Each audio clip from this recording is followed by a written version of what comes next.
Hello everybody, my name is MsRheyRhey and welcome to Fan Service, where I take artists and writers of different fandoms and showcase them for all of you out there to see, because I believe that all fan artists and fan writers deserve a bit more recognition for all the amazing work that they do.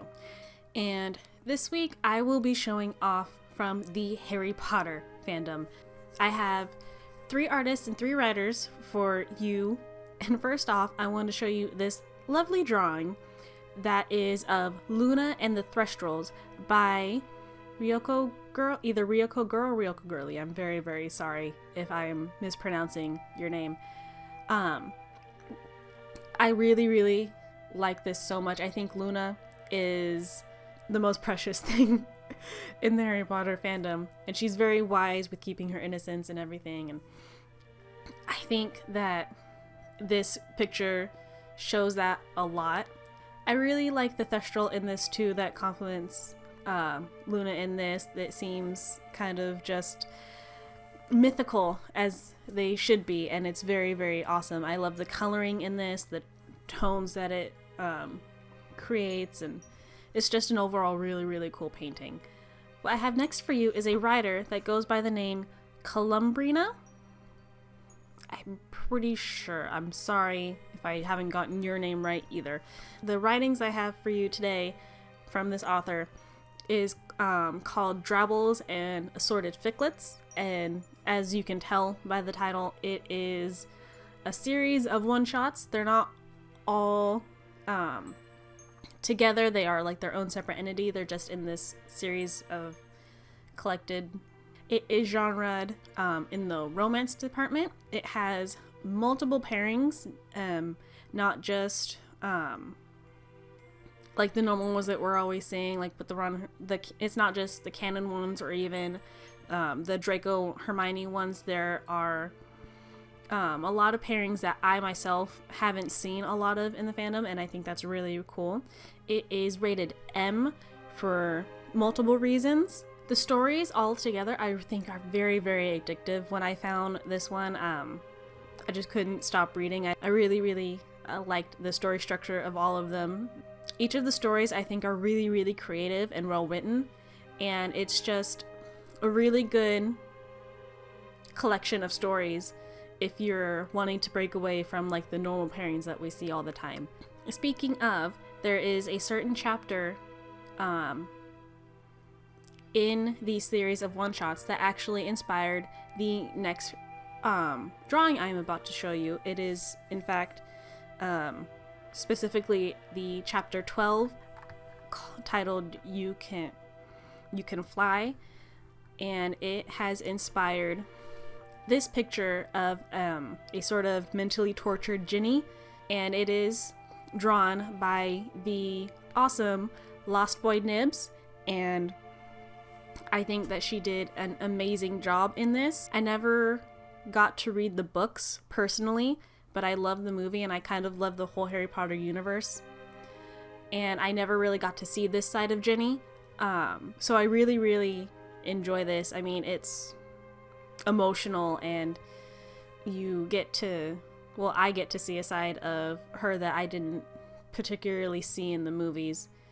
For every strong woman, there is always going to be this softer, more vulnerable side, and I think this shows it very, very well. So, and with this next author that I will be presenting to you, the story is called The Age of Mischief, and as you can probably tell by the title, it is inspired by the mischief makers themselves, the Marauders, by the lovely author of Bean 21.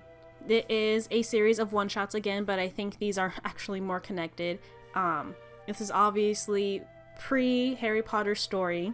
It is completely focusing on our favorite mischief makers and how they came to be who they are.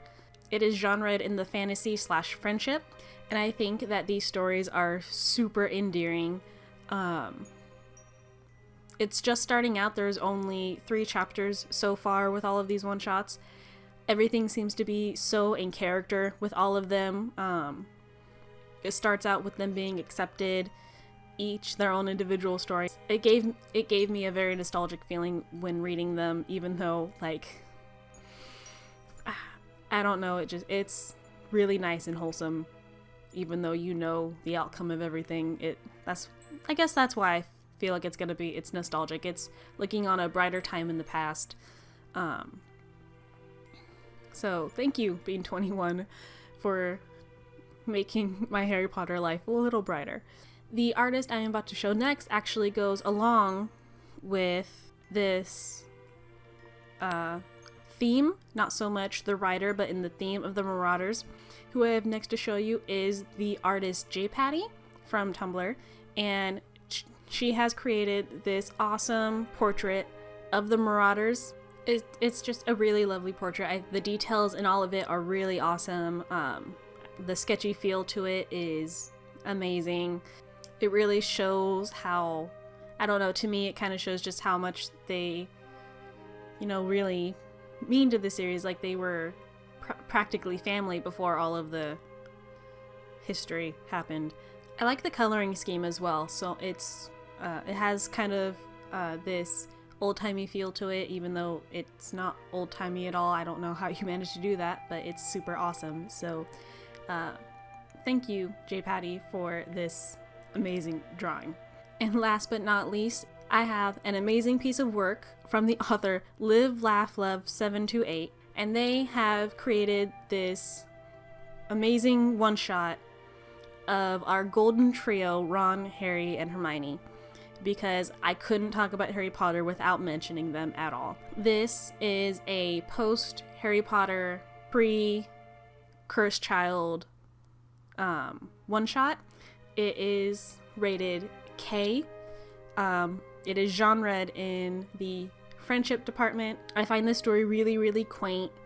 It just kind of flows. Everything is very natural. I don't want to give spoilers to it, but it's a really good read if you're in the mood to see what grown-up war heroes are like in their everyday lives, not like anything bad happening or, dramatic events or, I don't know, plot. It's what it's what they do in between plot points, and it's a really, really good read, and I super recommend checking it out if you have the time. Oh, the one shot is named The one shot is also named Camaraderie, which I should have mentioned before, and I didn't, and I failed to do that, and I am a very, very bad curator. So yes, I definitely recommend checking out Camaraderie by Live Laugh Love 728. This is probably the shortest fan service I've actually ever done. I don't know how I feel about that. I wanna showcase as many artists and writers as possible, but it's kind of hard for me to, and keep it at a short length. So that is my fan service for this week. I hope you guys enjoyed it. I hope you get to check out the artists and writers that I have mentioned today. I will try to do these every other Sunday. I don't know how, but I will try. If you want to check out what I did on Friday, which is a Discovering Fandoms, I will put a link right there in the little card thing.